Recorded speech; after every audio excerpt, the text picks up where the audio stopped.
unemployment rates, the state of the security, the economic viability of the country, and the volatile state in which the country has been treading for God knows when. So today, let me introduce my guest to you. You're welcome on the show, sir. Thank you for having me.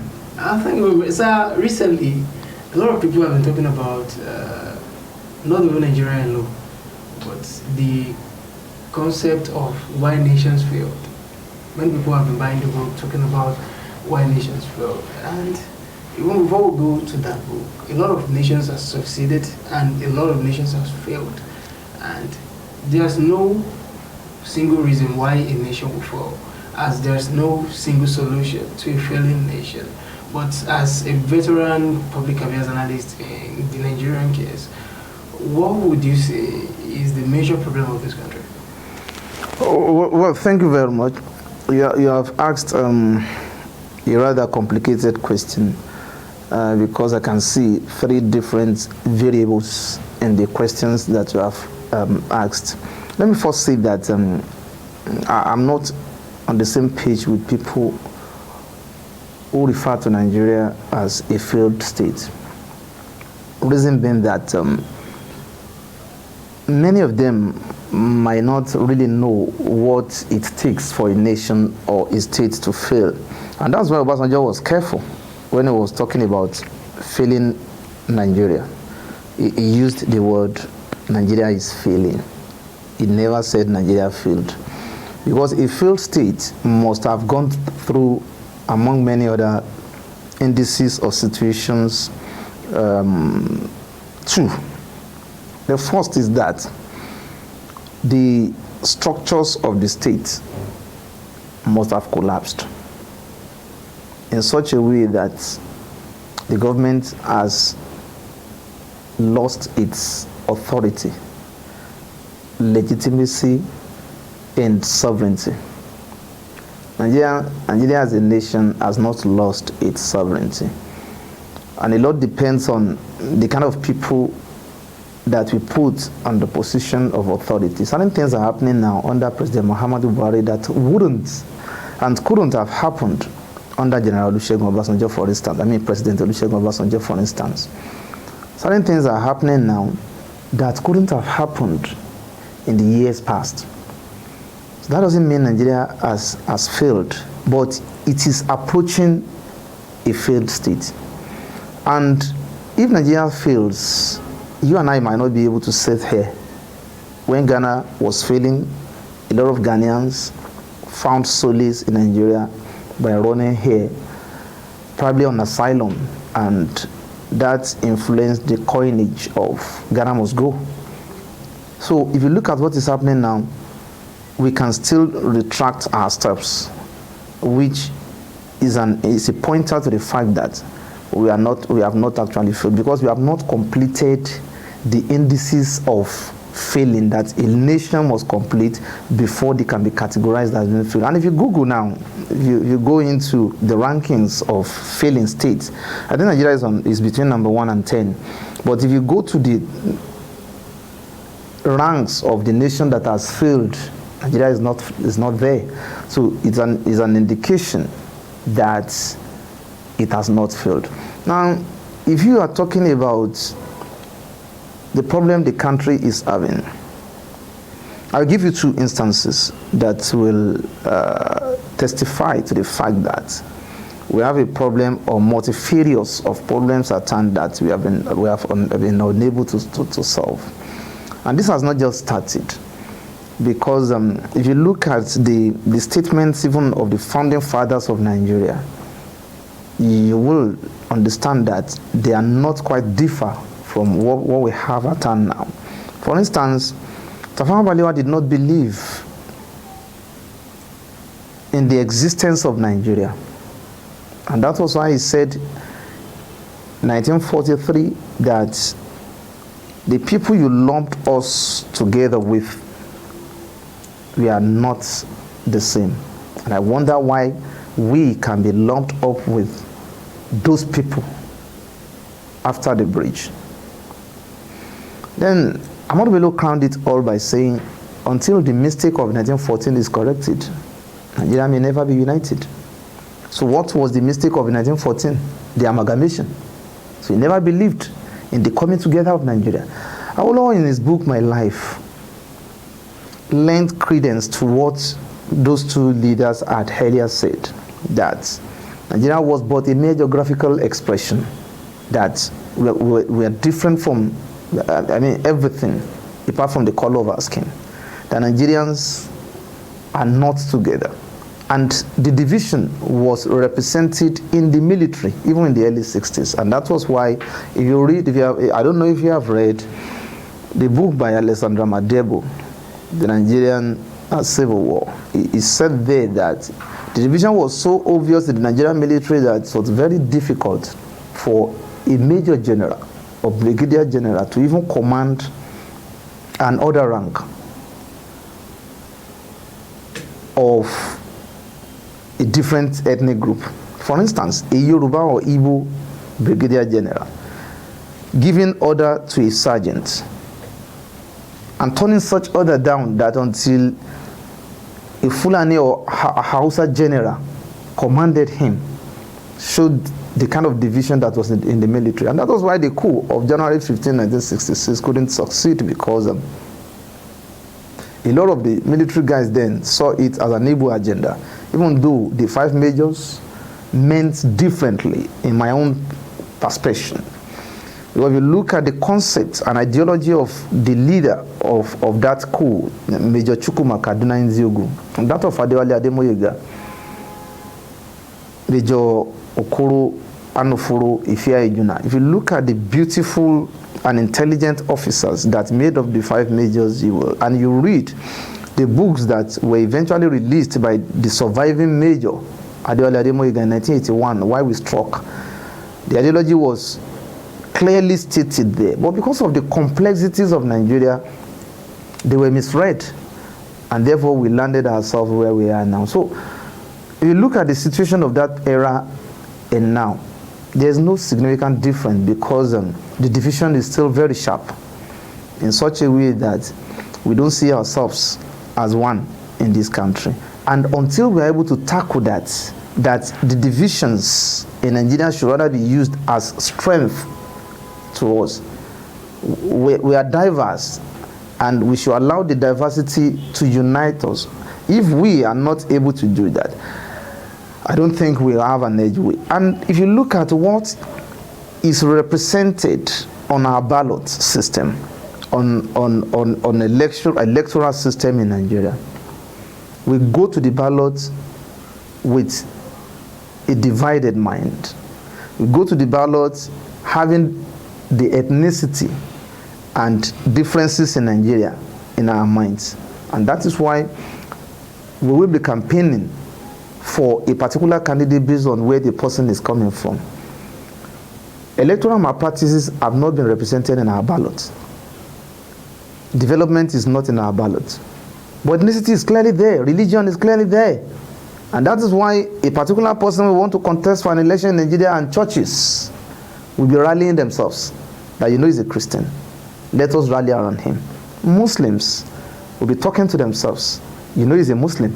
Let us rally around him.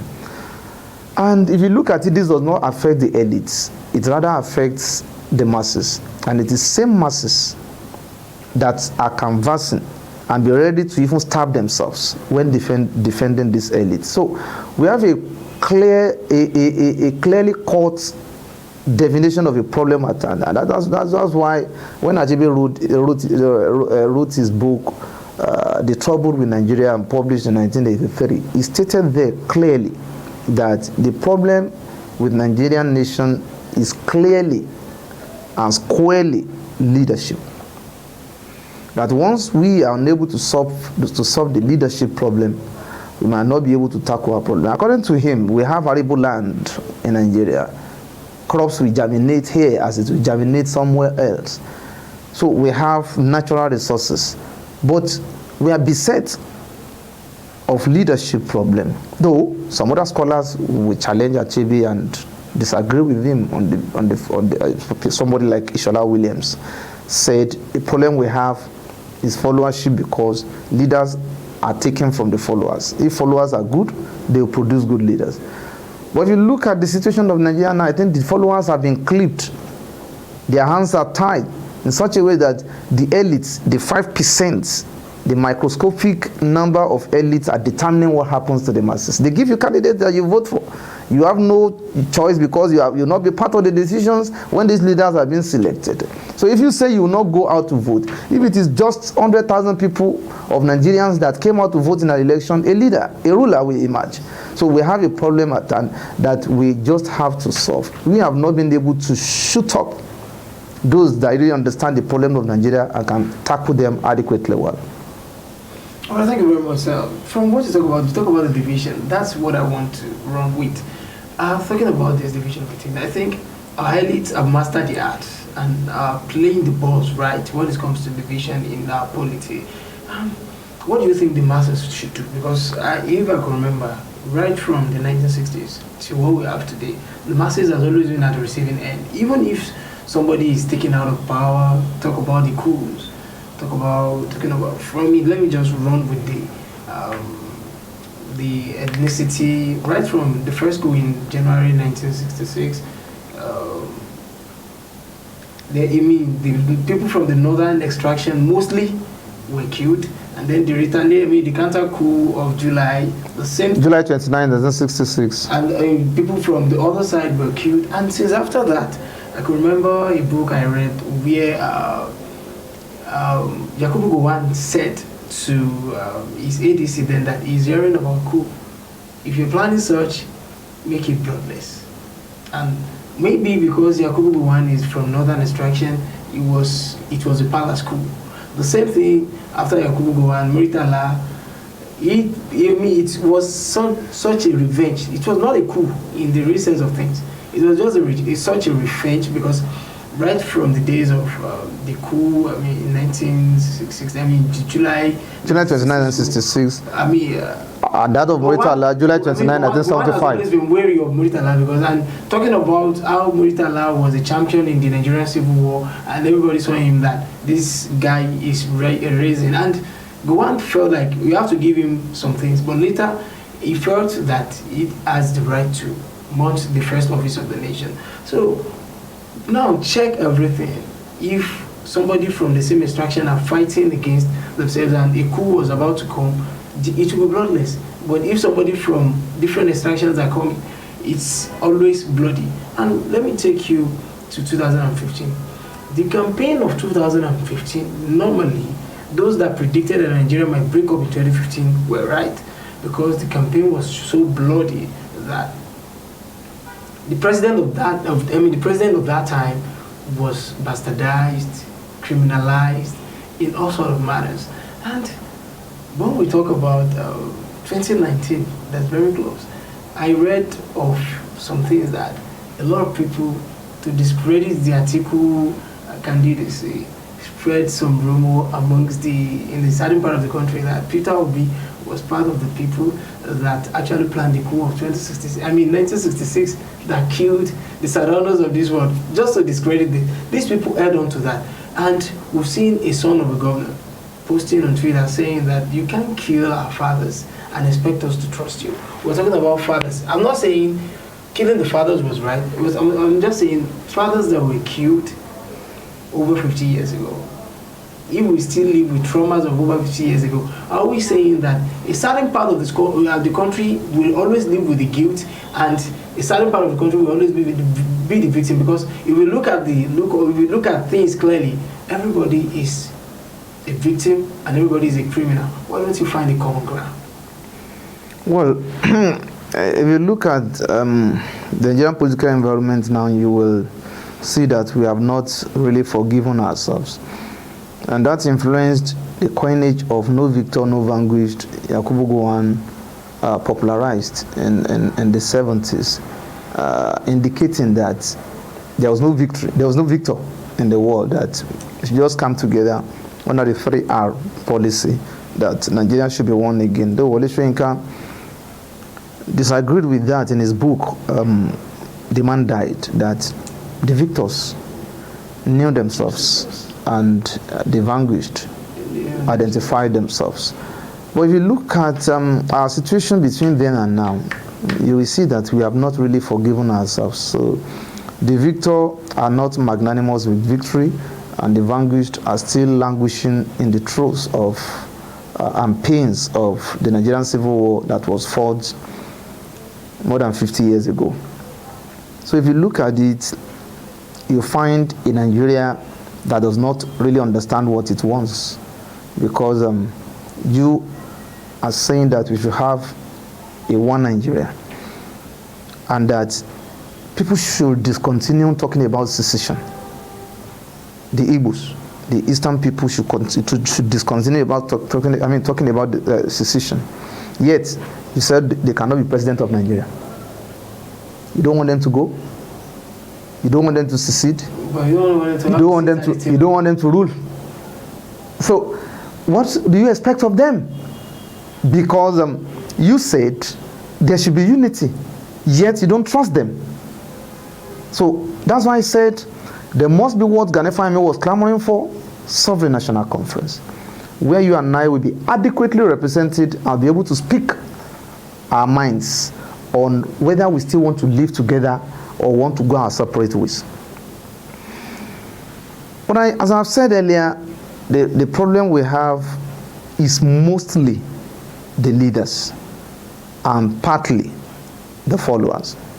The followers don't know what they want, and that's why we must not really justify the Jonathan era. The fact that this administration is fumbling does not justify Jonathan's mishandling of Nigeria. You cannot say in Kwara State there were no mistakes yesterday by the past leaders. Yesterday's Kwara, people saw something, and that is why they were complaining. But is the present administration addressing the problems of yesterday? And what people saw then, are they being cleaned now? Or this administration is exacerbating the already worse situation of Kwarans? So that's why I said the kind of leaders we throw up determine what happens to a country. Lee Kuan Yew was in Nigeria in the 60s. And he was in the State House at Dodan Barrow. He had a meeting with Tafawa Balewa then. And at the meeting, he told Tafawa Balewa that he was not seeing Nigeria standing in a couple of years to come, or months to come. That the democracy we were practicing, to use your word now, was sitting on the keg of gunpowder. Lee Kuan Yew stated all this in his book, From Third to World Class. And he left Nigeria, I think, around 13th of January 1966. It was the 14th, because the 15th, it was the night before the coup he left. So he left Nigeria and went to Ghana. When he got to Ghana, it was while in Ghana he realized that the Nigerian government has been toppled, meaning that he saw tomorrow. Now, when he got to Ghana, he equally had a meeting with Kwame Nkrumah, who was the president of Ghana then.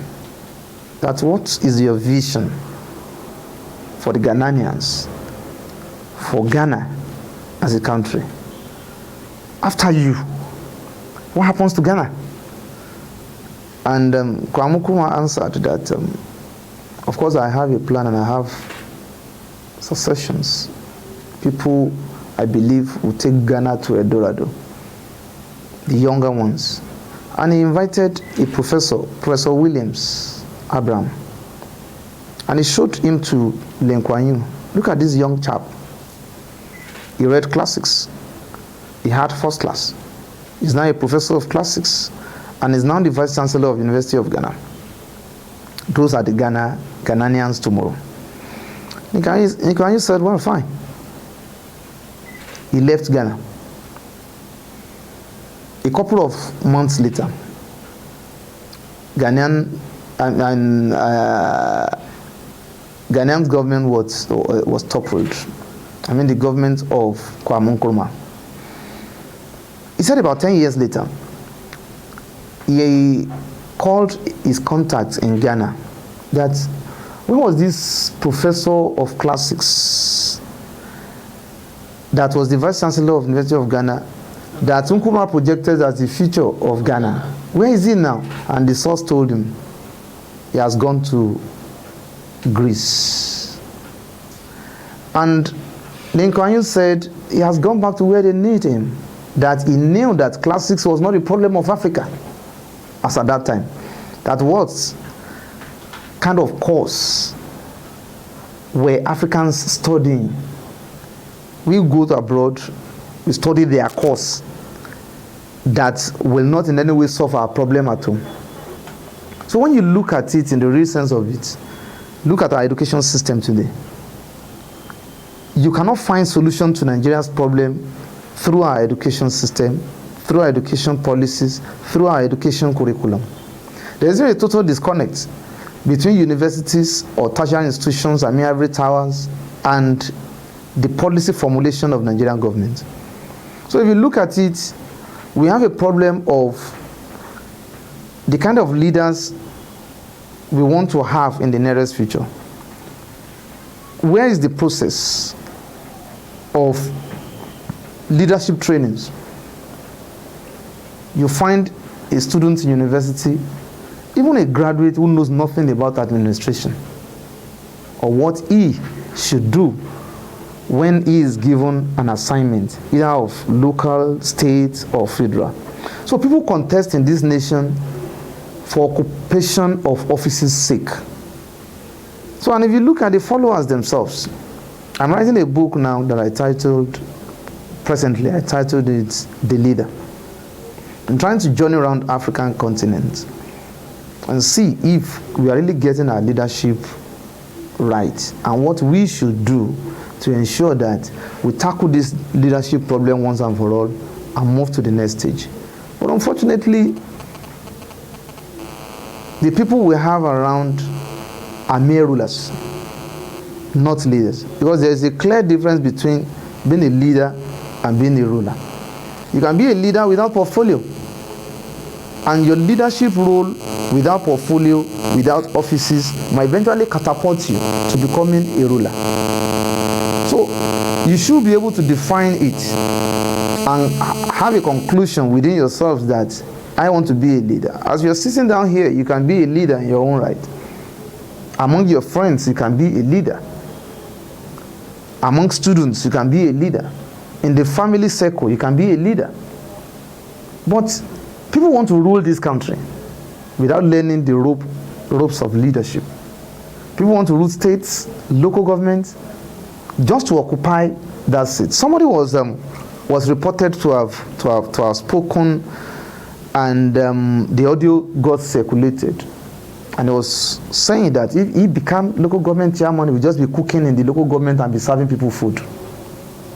And those are the kind of people we parade in our community now. We find in occasions and we hail them that they are comrades that are going to rescue us. So it is not possible for a nation to rise without conceptualizing leadership. Leadership must stem from intellectual capability of an individual. And that's why Plato said it's either philosophers are kings or kings are philosophers. So you can just put people in position of authority without having the policy drives of the administration they want to lead. If I ask you what the administrative drive of Muhammadu Buhari, what will you say is the clear-cut policy or ideology behind the government? Or they just wake up on a daily basis and be thinking of what to do that will make Nigerians to clap for them? The same thing is happening in Kwara State. A leader must have intellectual capability of delivering to his people. Do I have a vision behind a policy I'm making? What is the result? What will be the result of this policy drive? And what are the consequences? Have you analyzed them?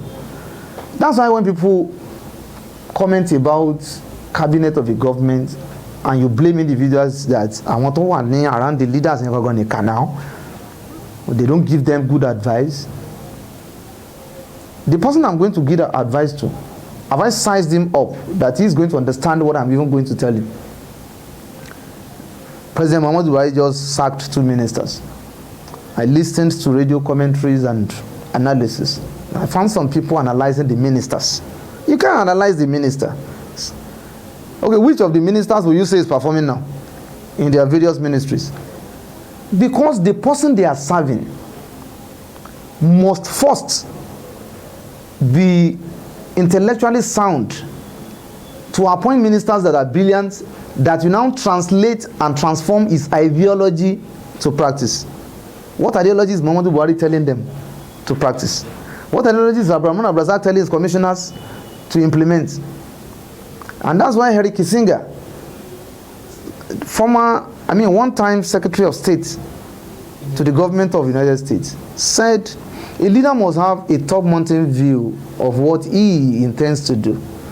A leader must appear like someone who, while standing with his cabinet at the bottom of a hill, is seeing the life behind the hill, even when the hill is not transparent. He will not be telling his cabinet members, are you seeing what I'm seeing? Outside, behind this hill, they will say, well, the only thing we are seeing is the hill. The leader will be the one to analyze what is behind the hill. What is behind the hill? So if you don't know what is behind the hill, how do you want them to translate your ideology of what is behind the hill? Exactly. Okay, let me come in here. I want to talk about this leadership of the thing. I think it did not start today. Okay, let me put some blame on the founding fathers that you talked about. Tafawa Balewa said we are not the same people. Yeah. They lumped us together. Ahmadu Bello said the same thing. Awolowo said the same thing. But they went on to adopt the UK gangsterism, the UK kind of government, which we all know, which they should have known that UK too was forcing those people to stay with them. When the Irish started bombing London, they had to give them away. The Scottish are there shouting today. So, but they managed it better. That's why we are not seeing it. We are not having a Sunday Igboho from Scotland today. So that's one. So then, I'll put some blame on them, because even if we are importing a foreign culture, a foreign system of government, there was the Swiss pattern, where they have cantons, where the center was very weak. The secession, I was reading about this Swiss system of government. There's no what do we call it, clear provision for secession in their constitution, but it should be very easy for any canton to secede, because they are not 100% tied to the center. So now, somebody was saying on the House of Assembly, on the floor of the House, that we have 68. Which House of Assembly? In the Senate. Okay, in the National Assembly. Yes.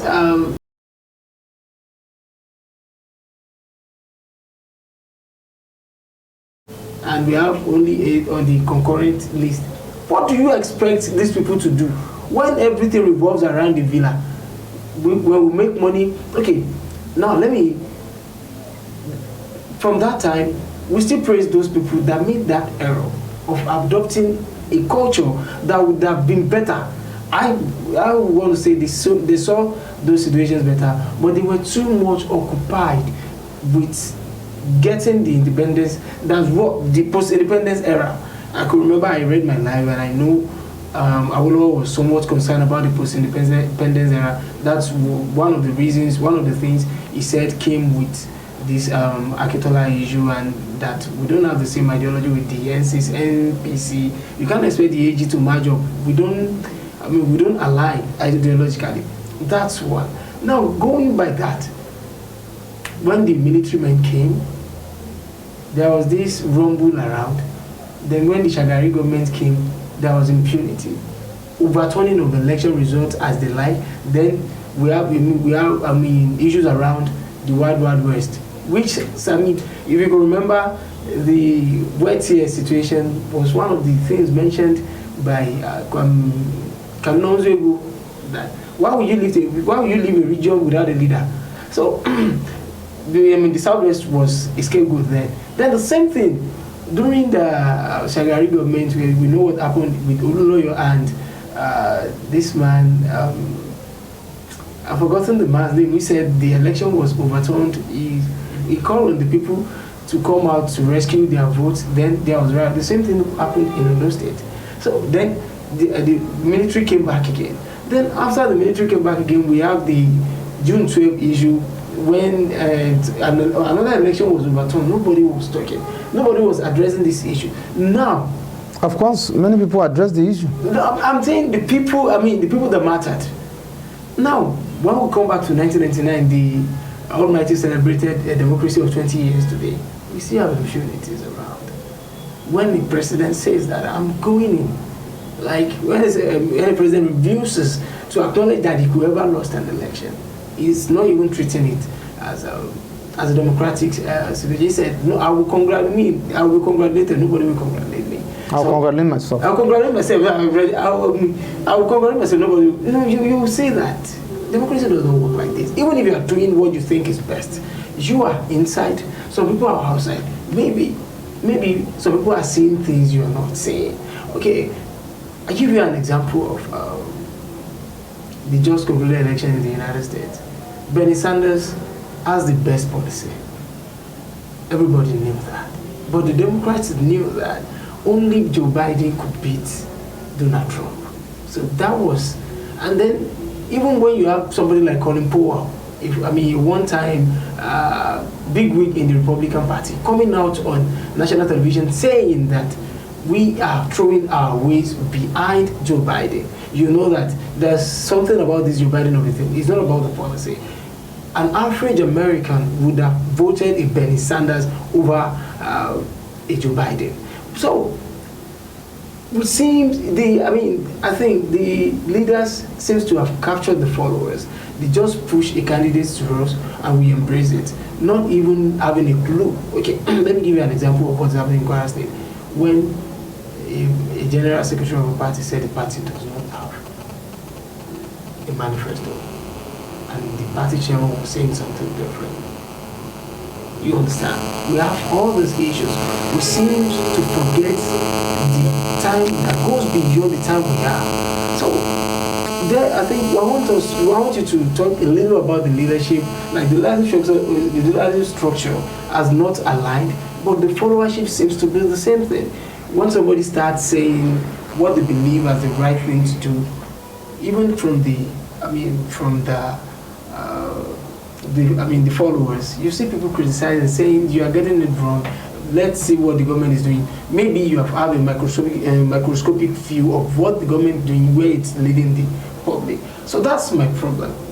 I feel isn't this time we talk to the ears of the followers to know what they do. Well, a scholar said the past is not a good place to be revisited. And that's why I align, even though I've not read the book of one of our brothers, Sean Ubinli, his latest work that he titled The Urgency of Now.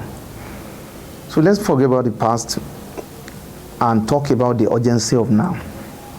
We have a problem at hand that we need to solve, and that's the problem of literacy in a democracy. The greatest gift Buhari would have given or bequeathed on Nigerians after he might have left in 2023 would have been a system that works. If he gives us a system that is working, whereby a president will not have to command or control the IG of police, that the police commission will be the one to appoint and fire. And this police commission will be so independent that presidents cannot outturn their decisions. And having a judiciary that you have Chief Justice of the Federation that was not appointed by Mr. President, and have a National Assembly that will elect its own Senate President without the hands of the presidency. What I'm trying to say is that what we expected of Muhammadu Buhari was to give us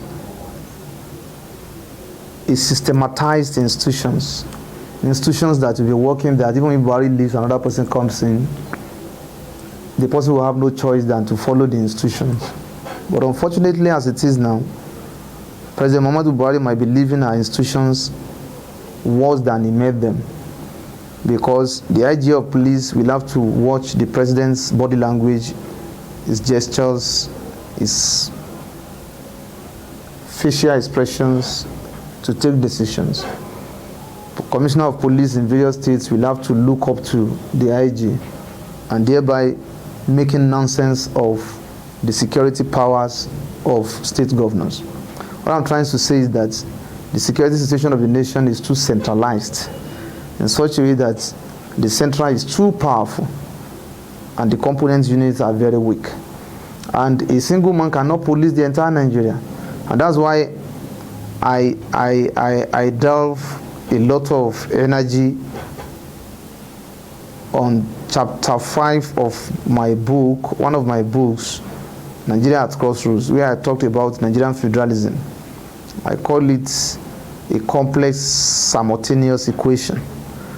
And I talked very extensively on the need for us to have state policing, because the center is too powerful and there's too much money at the center. That's why you could have ministers that you spend 3 or 4 years and become billionaires and nobody will question. I watched a video last night. It might be hilarious, but it's the truth. The guy was asking where Yusuf Buhari is working. The lady, the daughter of the emir that Yusuf Buhari was marrying, Zara, where is she working? Why are Nigerians not questioning where they get so much wealth? Or because my father is the president, I must have billions. So these are questions that we don't ask, but we'll be asking where, what's this guy called? This guy that went to the wedding that was so popular. I can't remember his name now. No. He went to Muhammadu Buhari's wedding. This guy was very popular on social media. I will remember later. We can ask where he gets his money from. He spent so much money on that at that occasion. People were asking where he got the money from. But you never asked where the couples got their own money from. So we are so technical in asking these questions. So we have to fix all of this. If we are able to fix it, that's what Lee Kuan Yew did to Singapore. He just fixed the system for them and left. So once we are able to fix the system, the followers will have no choice. They will comply with whoever that is ready to fix Nigeria. It is because the leaders are not ready. That's why the followers are not ready to follow suit.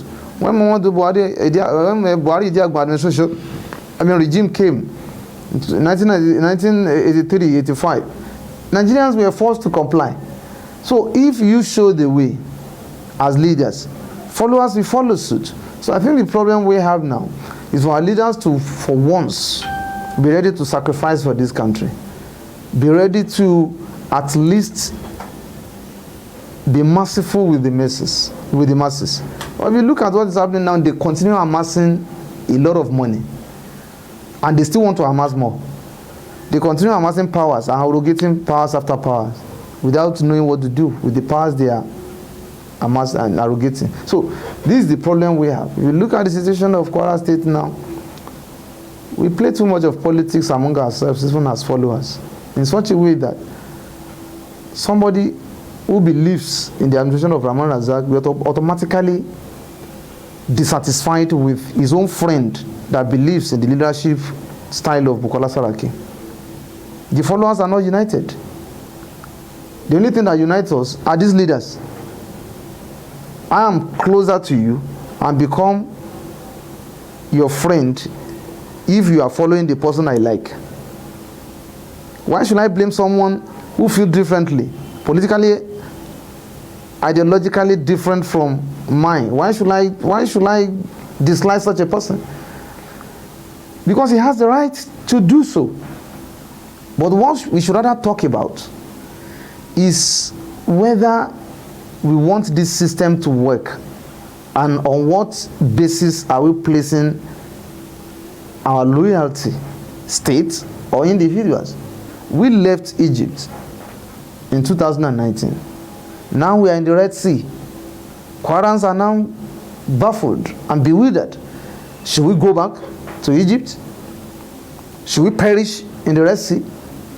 Or we cross the river bank? We don't know. So a lot of people are raising eyebrows on where do we go from here? Are the leaders really ready to fix our problems for us? Why must we wait for the federal government to transform Kwara? If we have the right leader, we can transform Kwara by digging into the soil and looking for how we can improve our IGR tremendously without choking people with tax. If we have a governor that has this concept of where you want to take Kwara to, other states we see Kwara as a leading light and follow suit. But are we prepared? You can see the kind of analysis you hear on radio, the kind of callers you hear on radio, and how they justify even mere interlock in the face of taking about 4 billion naira, 3.5 billion naira on a monthly basis, without clear explanation of what you are using this money for. After payments of salary, what do you use the remaining billions for? What are you doing with the IGR? Why are you borrowing money at this moment? Nobody is asking those questions. So it means that as a people, we are not ready yet. Dubai, the two states in Dubai did not wait for each other. I mean, in the United Arab Emirates. And that's why we see Dubai as a country. It's just a component unit. It is because Dubai never waited. So, as a people, we have to resolve on the kind of life we want to live and the kind of society we want to evolve. It is until we are able to do that, we might not be able to live the spot in which we are. We politicize everything. A couple of hours ago, we saw Kwara State House of Assembly ratifying the nomination of Harriet Oshotimehin as commissioner in Kwara State. Either two, they said she was not qualified by people who are less qualified, by people who were voted into positions and call themselves honorable members, but they are not honorable.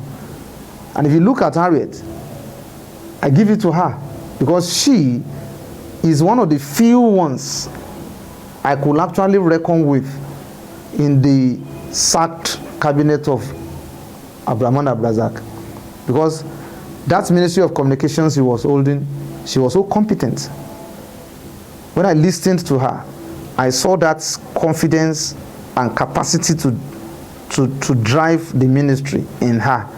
But probably she doesn't have the leader that will give her the ideology to translate and transform. So when I heard that the House or the Honorable coming from her axis, political zone, saying that she is not competent, I laughed. That who is talking about competence? Honorable Abdulrazak will I be talking about competence? Or who? So the problem we have is that, and you will find people in Kwara State justifying what they are saying, that the lady is not qualified, not looking into the political aspect of it that is making them to wanting to disqualify. Okay, between those hours and now, what has suddenly made her qualified? So we have a problem at hand as a people and as a nation that we just have to solve. I think we should just domesticate the issue. Thank God today is for politics. Some people will find that this issue of Harriet is political tussle between some people that seems to be affecting the matters of governance. Now we are lumping politics with governance. And when we look at these things, I think the followers should be careful. Look at PDP today. PDP is standing with one leg down. The same thing APC. Just over 24 hours ago, the caretaker committee was adjudged not to parade themselves as escorts of the APC. That's one. And then now let's go back to our states. We have the APC, we have the PDP. But in the APC, we have many factions. I will not say two factions. We have many tendencies. Now, the tendency in power is the AA tendency. And if you look at that, the two honorables, as far as fruit of government on the governor, Mr. Oshotimehin seems to be on the part of the governor. On the part of the governor, and we're still having this issue. Are you saying that? Would you say that this interest is so broad that even if we talk to everybody, if we are in the same basket of ideology, we seem not to understand ourselves, because it bothers me when you hear something like this. What do you mean by ideology? What's the ideological drive of the That's government? why I use basket, because a basket is always leaking. What is the ideological stand of the house? Who is the man of ideology in that house?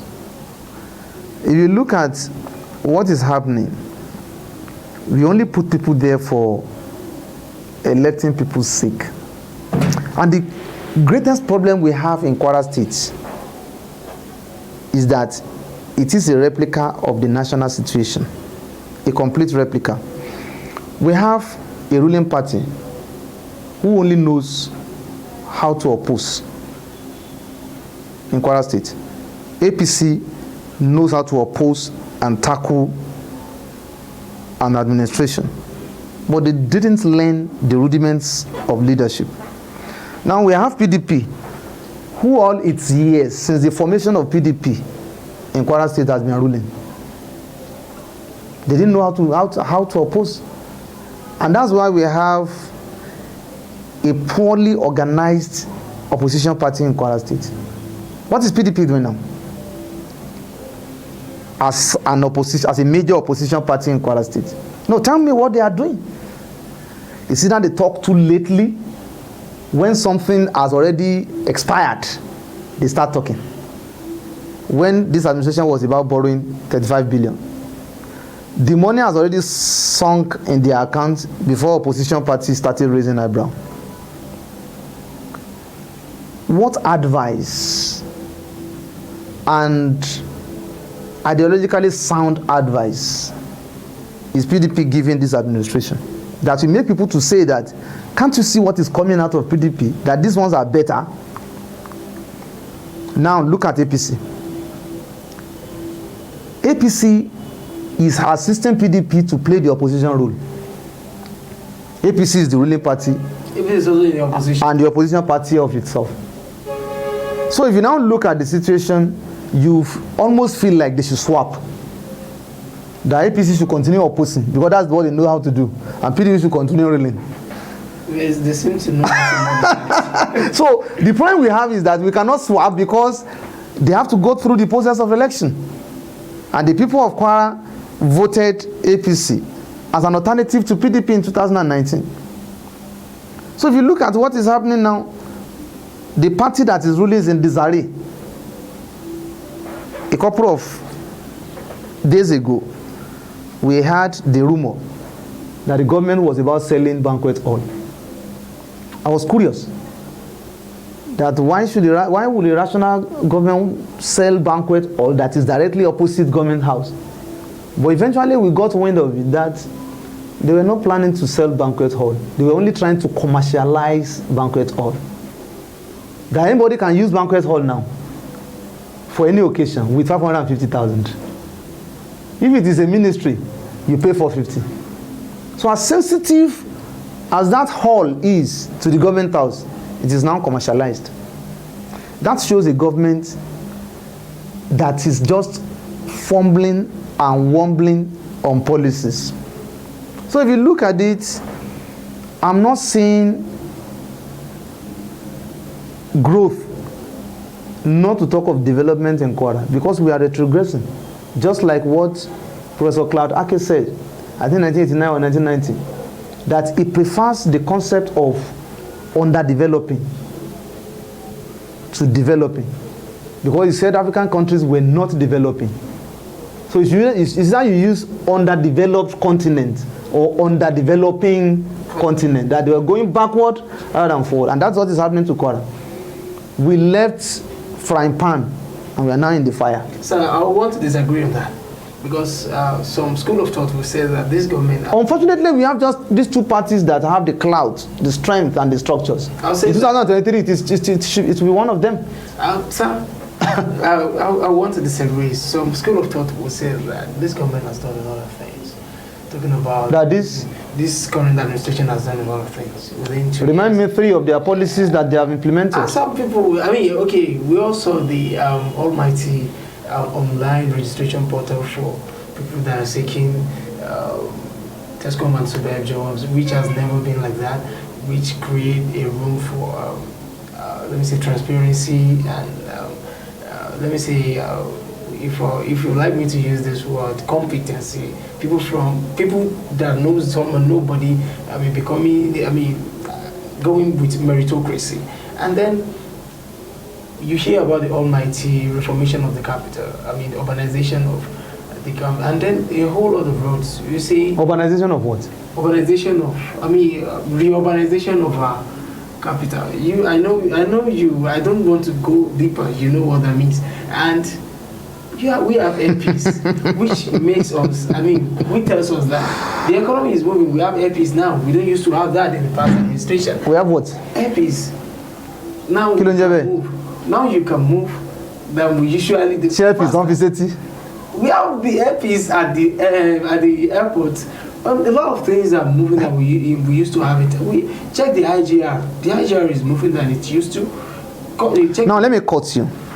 If you are talking about employment, when Abdurrahman Abdrazak employed those young teachers, I applauded him. I gave kudos to him for conducting examination and for selecting what he felt were more competent to handle our children in the public schools. But I disagreed with him for sacking the people the last administration employed legally and tagged them sunset. I hope you are following. Because he had to sack some people to employ some people. He didn't create the job. But that he organized an examination was a very good way to go. But the phrase that, which never happened before, that you used, infuriates me. And that's the problem I have. I'm going to deliver a lecture at the Faculty of Education, University of Ilorin, September 7th, this month, next week Tuesday. And there I'm talking about the education policies of Nigeria. And the problem I really have is that education policies were lori, because we don't even know what we want to do with our education system. Then we had a government that used Bolaji Ablai as Commissioner for Education. Under that government, Bolaji conducted an examination for teachers. According to him, more than 75% of those teachers failed a primary 4 examination test, according to him. Now, he said, rather than sacking them, he organized training for teachers in Kwara State then, and workshops. So if you attended the workshop and training, you take 14,000 naira, 2 weeks. Wasn't that an encouragement? After the training, he now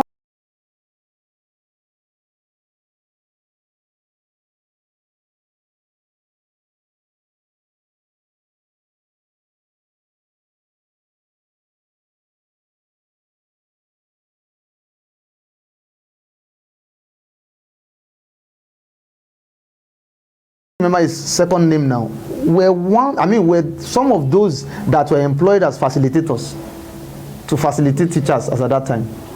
Apart from that, the Bolaji Ablai-led Ministry of Education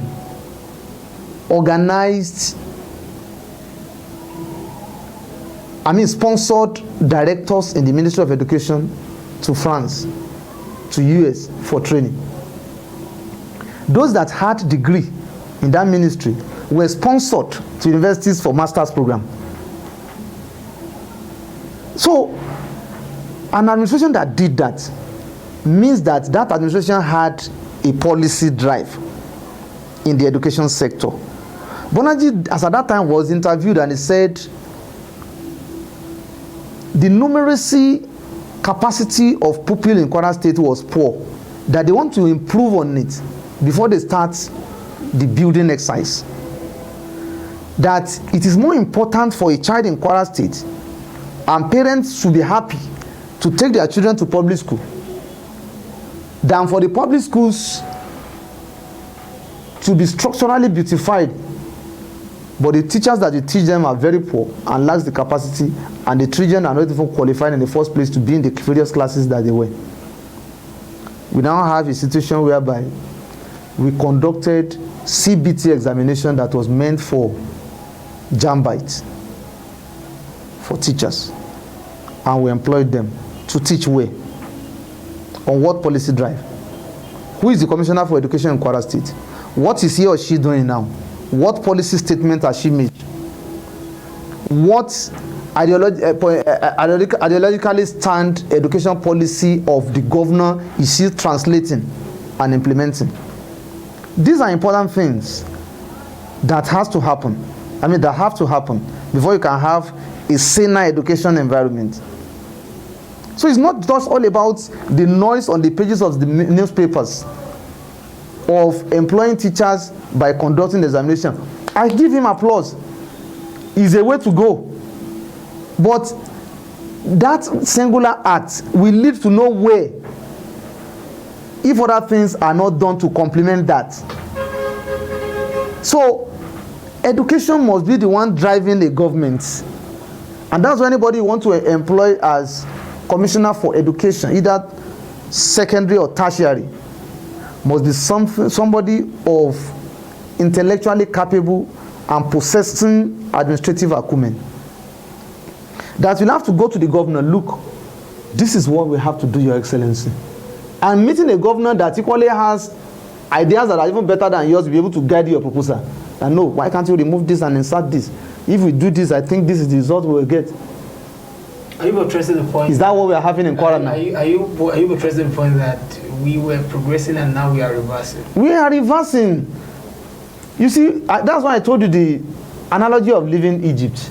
We should, when we jettisoned the government in 2019, that this government was bad, which I have no problem with, then we should move ahead. We ought to have moved ahead of having that government of Bukola Saraki and Fatai Ahmed, and having a government that is now full of ideologies that were lacking in the previous administration. Yeah, would you say? Because if you are pressing this government by constructing interlocks on footpaths of Ilorin, you've not been to Ofa, you've not been to Aradun, you've not been to Buduode, you've not been to Igbonla to see their roads. Inside Ilorin here, as I was coming to your studio, I passed through Atiku Road here. You need to see that road. Pass through the road linking Professor Ba's house. You need to see that road. The one that will lead to Adeta roundabout from Alikmo University. You need to see it. So, if you are telling me we are going more than how? By constructing interlocks.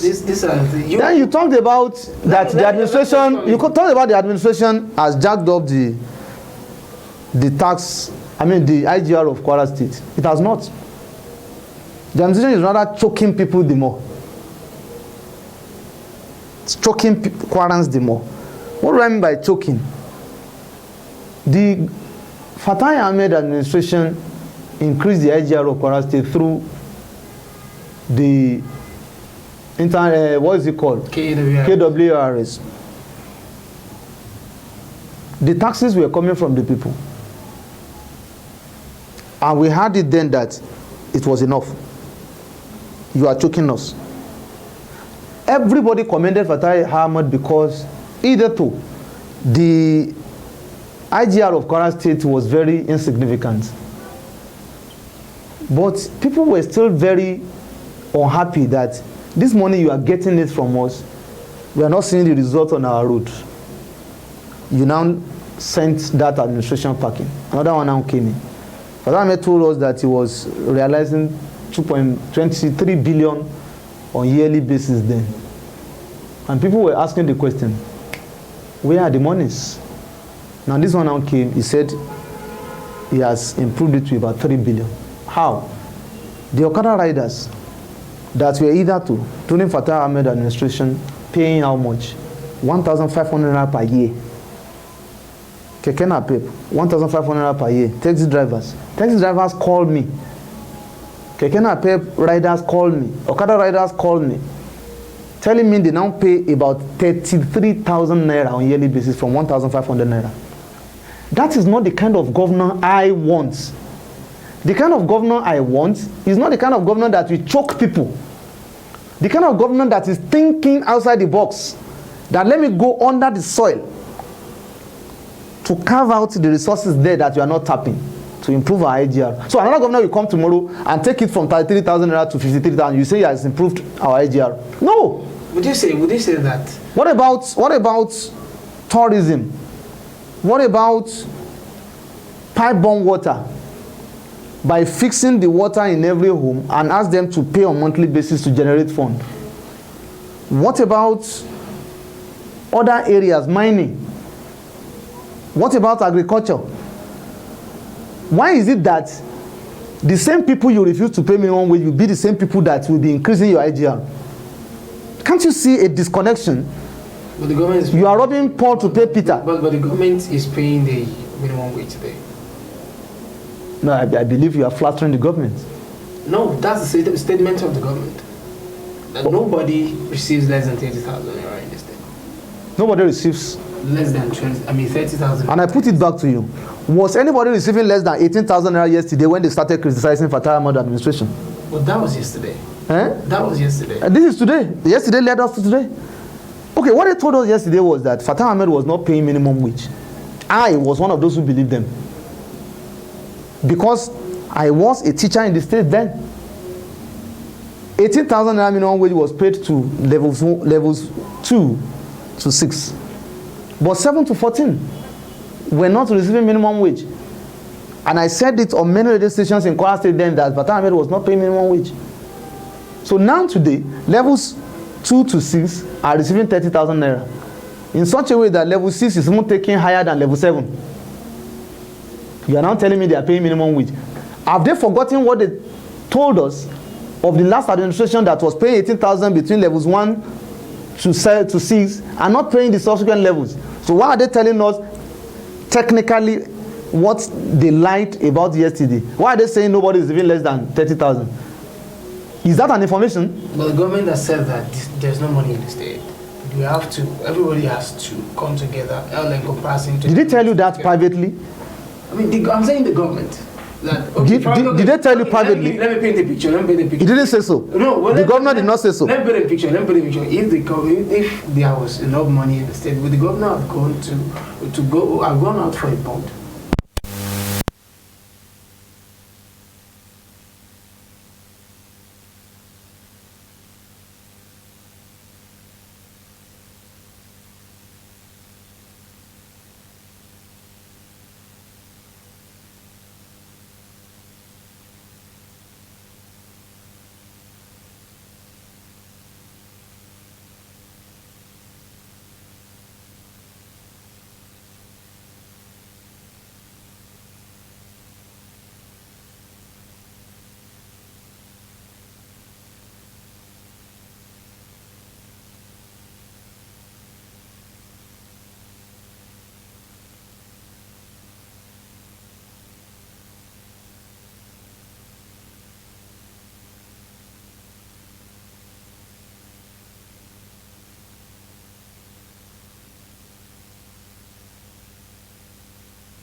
At the national level, who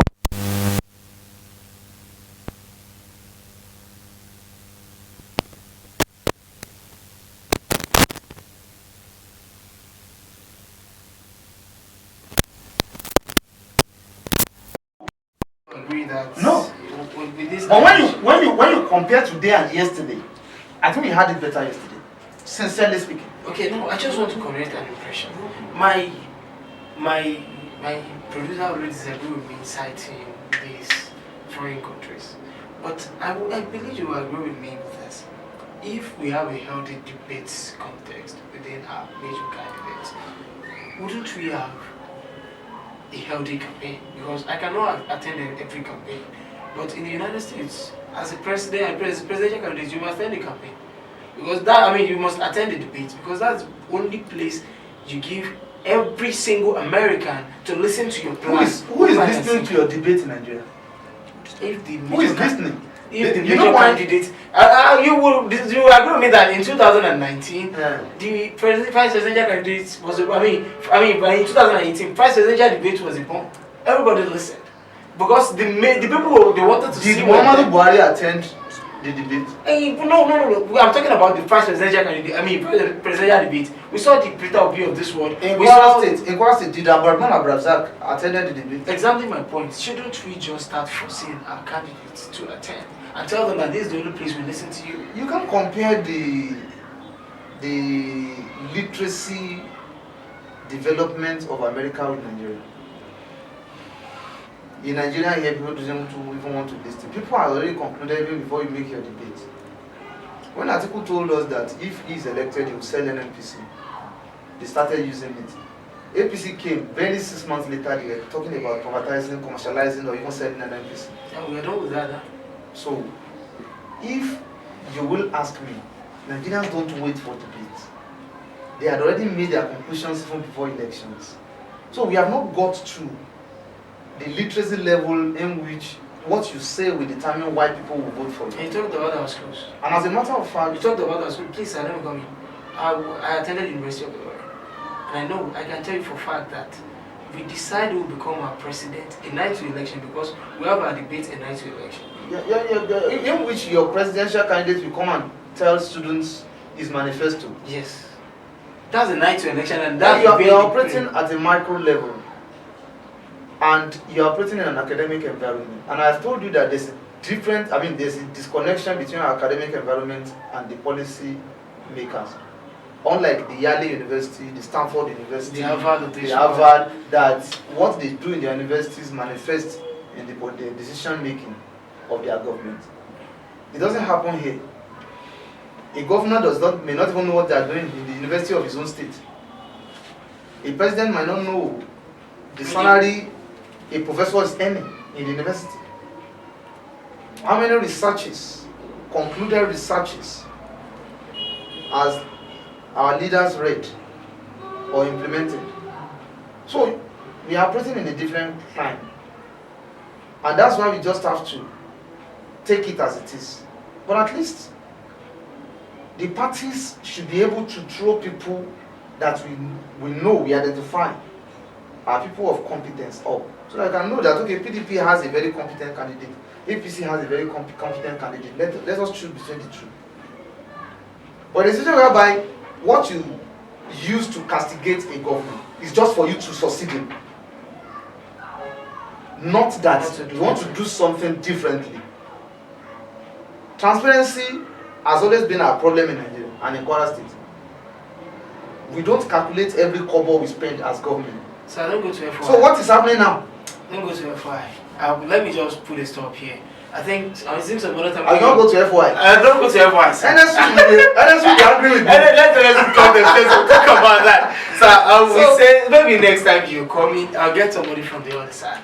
Because I would love to have anybody from the other side. Okay, thank you very much for your time. Please make sure the person you are bringing is intellectually capable to withstand the banters, the analysis, the history of where we're coming from and where we are today. This is just a way of mind. It's just for you. We give you everything you want. Not someone that just tell me that once somebody is nice, she become governor. No. No. I'm sorry. No, we'll give you exactly what you requested for. Don't worry. Thank you very much for your time. It has been a lengthy discussion. We never knew it would take this long. Even my producer was not even looking at me. I think he was enjoying the conversation. As a Quran, as a Nigerian, we talked a lot, and it has been a constructive, objective, and let me say, excellent discussion. Thank you very much for your time, Comrade. Abdul Qadri is here once again from Just Online TV. Do have a lovely day.